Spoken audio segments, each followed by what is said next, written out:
Welcome to the Dark Mysteries podcast. You know, the one where we tell dark and mysterious stories. So if you enjoy delving into the dark and mysterious, hit that like and subscribe button and help support the channel. Great to be back. You bring some fascinating stuff for us to dig into today. This disappearance of Rosemary Christensen in Tampa, Florida, back in August 1999.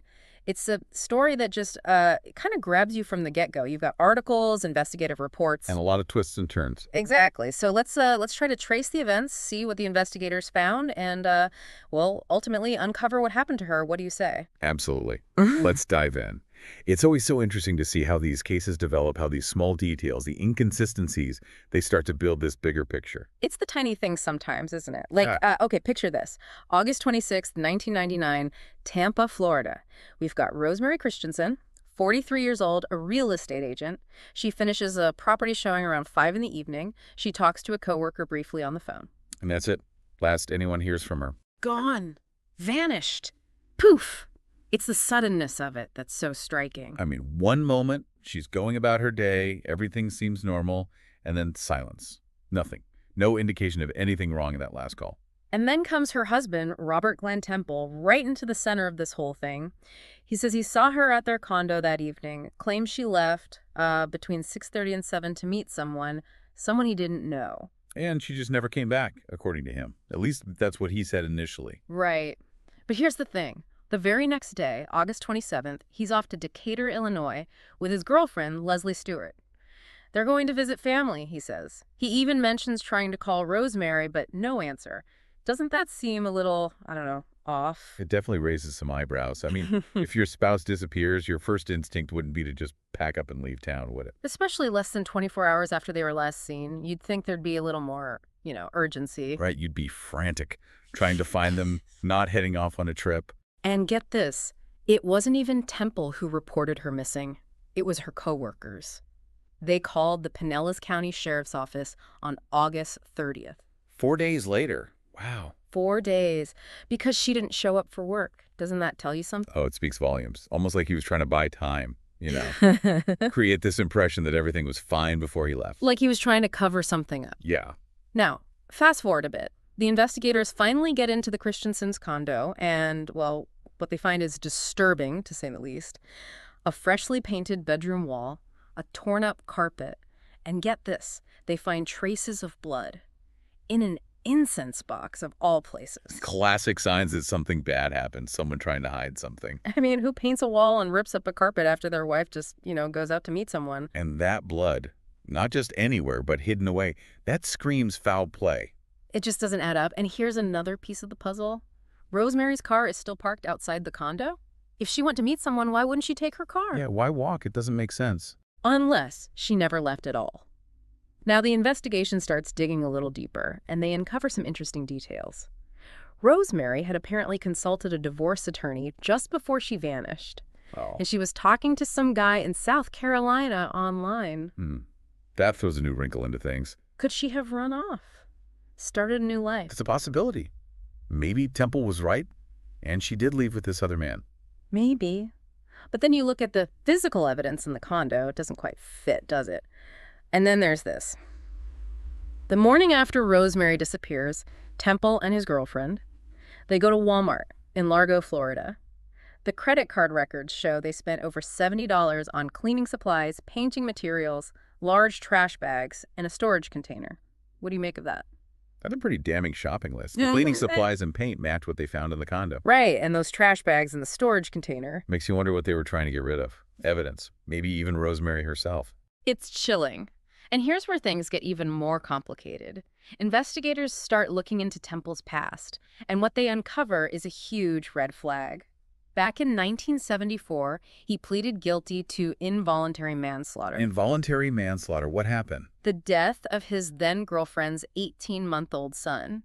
The baby was found dead in a hotel bathtub with signs of injury. Oh, my God. Temple served 5 years in prison for it. So this isn't his first brush with a suspicious death. That changes things, doesn't it? Absolutely. It paints a very different picture of the man. Makes you question everything he says. But here's the crazy part. Despite all the suspicious circumstances, the evidence, the past, Temple wasn't named a suspect right away. Really? Why not? I mean, it all seems to point to him. Well, I guess they needed more concrete proof to actually charge him with anything. And he was throwing out these other explanations, like maybe Rosemary ran off with the guy from South Carolina, or maybe she went back to Australia. But those were just theories, right? Uh, No evidence to support. Not really, but I guess the investigators had to explore every possibility. Of course. Due diligence and all that. But let's be honest, the fact that Temple and Stewart took off so quickly and then basically went into hiding, moving all over the country, living in a trailer, not cooperating with the investigation, that couldn't have helped his case, right? No, definitely not.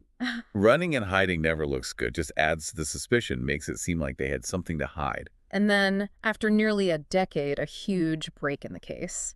September 2008, Leslie Stewart contacts the police in Silverton, Washington. 9 years later. That's a long time to keep a secret. What changed? Well, according to the reports, Temple had been threatening her and her daughter. Oh, that's awful.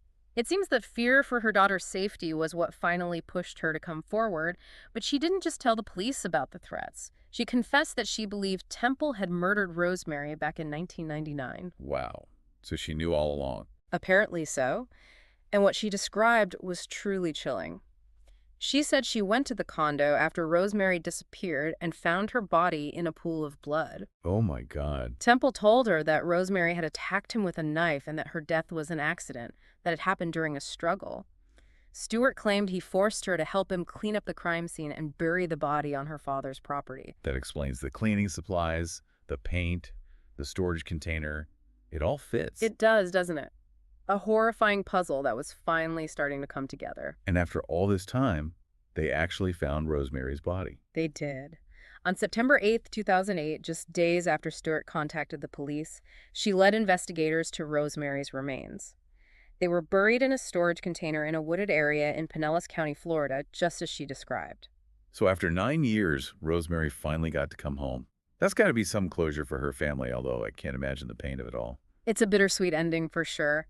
But the discovery was just the beginning. They needed to prove what happened, how Rosemary died. And what did the autopsy show?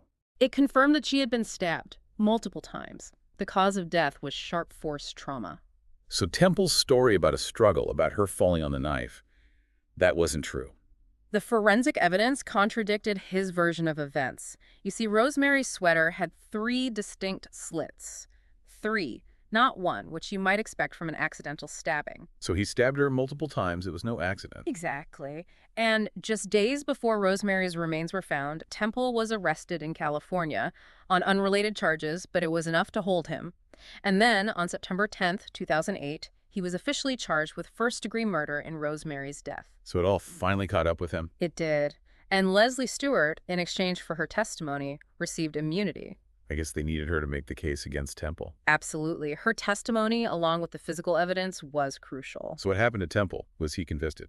The trial took place in 2011, and after hearing all the evidence, the jury found Robert Glenn Temple guilty of first-degree murder. He was sentenced to life in prison without the possibility of parole. So he spent the rest of his days behind bars. He did, and he died in prison in December of 2018. The cause of death wasn't disclosed, but I guess in the end, justice was served. It's a sad story. A story of secrets, of deceit, and of a life brutally cut short. It's cases like this that really make you think. It reminds you that darkness can lurk in the most unexpected places, and that sometimes the truth takes a very long time to surface. But in this case, thanks to the persistence of the investigators and Leslie Stewart's courage to finally come forward, Rosemary's story was finally told. It makes you realize that even after all those years, justice can still prevail. It's a powerful message. It is. Well, that's Rosemary Christensen's story. A dark and mysterious case that reminds us that evil can hide in plain sight, and sometimes the truth is buried deep. We discuss a new story every Monday, so don't forget to hit that like and subscribe button, leave a comment, and tell us stories you think we should discuss in the future. See you next time on the Dark Mysteries Podcast.